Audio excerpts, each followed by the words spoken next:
refuse to believe that Shining Fates was reprinted. You cannot tell me that Shining Fates was reprinted. I think Shining Fates just has multiple different release dates because it was so far released, so many different print waves, so large of print waves that I don't know if we can really call it a reprint. And the reprints that we've had, the re-releases that we've had, have completely destroyed the market. It's very interesting to look at, very interesting to keep track of for years moving forward, because I don't know if Shining Fates is really ever going to correct properly where you might see growth in some of these different areas. We're going to look at it today. We're going to look at Shining Fates. Some of them starting to trend upwards a little bit, but it could just be blips where things continue to stay consistently stagnant throughout the entirety of the next year. I think Shining Fates, really cool set to try and master. Lots of different cards in here. It's going to be expensive no matter what because there's so many different $2 cards in this set, but I think Shining Fates is just very interesting because it came out at a time where Pokemon scalping was going on like crazy. Very difficult to get your hands on. During its original release, Pokemon tweeted out, they put out a support ticket. They said, hey, hold on everybody. We understand it's difficult for you to find Shining Fates right now. We're going to fix that. We're going to make sure to remedy that. And boy, did they ever. Unfortunately, it was too late for a lot of people. They ended up overpaying for a lot of Shining Fates products. But that really teaches us a lesson as far as not FOMOing, make sure we're patient and kind of just waiting it out. Don't fall for all of that, hey, this is the coolest thing in the world. You have to buy this, paid 2-3 times MSRP. Hopefully we never get back to those days. Those were bad days. I'm going to flip you guys around so we can look at Shining Fates. And look, over the last 6 months, you can actually start seeing some growth on Shining Fates after dropping all the way down to a $42.26 6-month low. We're looking at 6 months for this specific product because that's really when the reprint hit. Kind of hit in April of 2022, and we saw Shining Fates crash really hard and now started to trend back upwards a little bit before dropping down to that 1 year low in October, and now starting to come back down or come back around to earth a little bit, sitting at $51.82 currently, which is right around MSRP. You'll have to let me know in the comments section if you've seen Shining Fates Elite Trainer boxes kind of out and about in retail locations. I don't know if there's still a whole lot of them out there or not. Maybe you can just kind of find them at LGSs, but still a lot of stock that's available that I think will keep this at MSRP for quite some time. We did see it go up to about $70, $80 before Pokemon hit that massive reprint, and the reprint was about, I don't know, roughly half the size, maybe a little bit bigger than that, of the initial launch of Shining Fates, so very, very significant. And then there was a lot of additional products that Pokemon continued to print. We saw those collection tins with the Boltund and the Cramorant kind of get thrown out there even more. We saw the premium collections with Dragapult and Crobat get thrown out there, so a lot of different Shining Fates product getting reprinted or redistributed or whatever you want to call it. Shining Fates booster packs also starting to rebound a little bit. You can see it hit a 1 year low in August of $4.74. Got really close to that again in November. You can see over the 6 months. At one point in time after the reprint hit, it was right around that 520 mark, but then kind of got hit pretty hard. And it's been fairly consistent at that point. It's risen a little bit, sitting at $4.96 currently, but should stay around $5 for quite some time, just with the amount of supply that is available. If we look at the actual Shining Fates set, there's only a couple cards in there that are worth noting. One being the Skyla, a very in-demand card for a lot of different people, but not performing extremely well because there is that oversupply. You can see it hit $13.31 for singles. We're going to look at the last year of data to kind of see if we're starting to see any horseshoe-like trends where things are starting to move upwards. Skyla definitely not one of them, but did level off quite a bit after August, where it's staying consistently kind of around that same value at least. $13.31 is where it was in January before dropping to a 1 year low of $6.64 in August. Kind of has gone up and down since then, but really only the span of about $1, sitting at $7.51 currently. Then we've got the Alchemy VMAX, the birthday cake. This one has a full art variant and the rainbow rare variant. Very few rainbow rares in Shining Face, but this is definitely one of them that's actually starting to trend upward. And you can see it did have a bit of a dip in December where it went back down to about that $2.50 mark, but that's still about $1 higher than its 1 year low. Its 1 year low it hit in July of $1.57. But a lot of people like this card just because of the artwork, and I think that's really impacting it quite a bit, where it jumped up. Now it's sitting at $4.70 currently, but still a lot of supply out there. The Charizard VMAX, the most expensive card in Shining Fates, has gotten hit really, really hard over the past couple of years. You can see it started 2022 at $138.14. It dropped almost 30%, all the way down to $93.56. That's where it hit in December before climbing back a little bit, sitting at $103.03 currently. It did hit $93.56 as that 1 year low, so it's gained about $10 of it back, but still way closer to its 1 year low than its 1 year high. Suicune, the most expensive baby shiny in the set, definitely still trending in the downward direction, sitting at $12.06 currently. That's the most expensive baby shiny,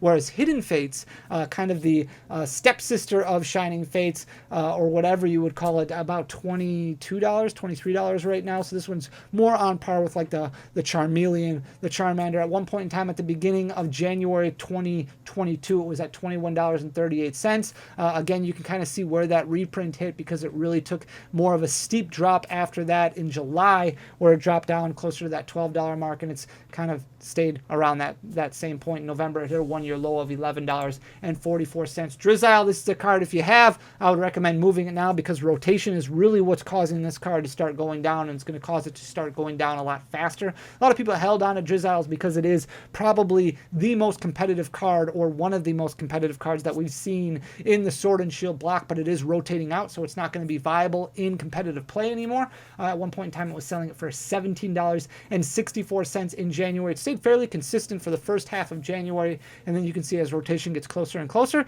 it starts going down faster and faster. So we've seen some fairly steep drops over the past few months. $8.71 is where it hit at the beginning of December. That was a 1 year low. It's leveled off. $8.93 is where it's currently sitting, but like I said, I do expect it to drop down. So if you're waiting on Drizzile, just give it a few more months. It's going to start going down even more. Decidueye, another starter that's actually starting to trend upwards a little bit.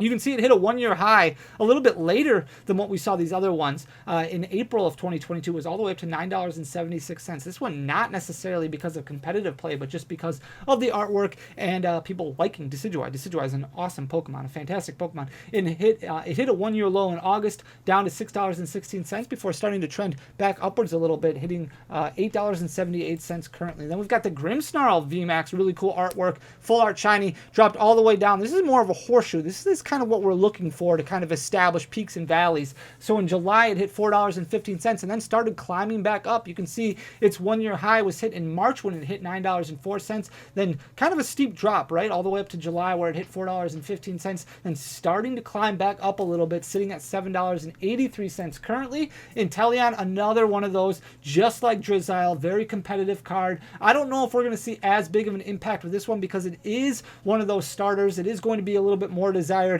Kind of a cool Pokemon. You can see it fairly consistent for the first half of 2022. It hit a 1 year high in May, $14.08 before backing off a little bit. And you can see it's really close to that 1 year low of $7.60. Currently sitting at $7.67, but with that shady dealings ability, a very, very competitive Pokemon card evolving from Drizzile. A lot of people still use it in competitive play as a deck basically of its own, or pairing it up with Arceus or Palkia. $7.67. Like I said, I don't know if we're going to see as steep of drops is what we saw or will see from Drizzile, but one to keep an eye on. Coughing, not doing too bad, starting to turn things around a little bit. This might be more of a blip than anything else. $7.32 is where it's currently sitting, coming off of a 1 year low of $5.79, which it hit in September. You can see had quite a bit of a drop between March and August. It was at one point in time $9.38, so it's lost almost half of its value in 2022. The Ditto VMAX, one that's starting to see a little bit of a trend upward, and this will be very interesting to see what happens over the span of 2023 with Shining Fates. Now that Shining Fates most likely isn't going to get reprinted again, we might start seeing a little bit of movement on some of these singles as people kind of shore up their master sets. $10.84 is where it hit in February of 2022 before starting its meteoric demise. Dropped all the way down to $5.79, so about half of its value it lost in September. Started creeping up a little bit now, sitting at $6.76 currently. The Eternatus V and the other one, I think Eternatus VMAX is what we're going to look at. These gold and black cards starting to move a little bit. You can see kind of more of a horseshoe shape, which is, like I said, what we're looking for. It hit $2.92, very, very cheap for Eternatus V.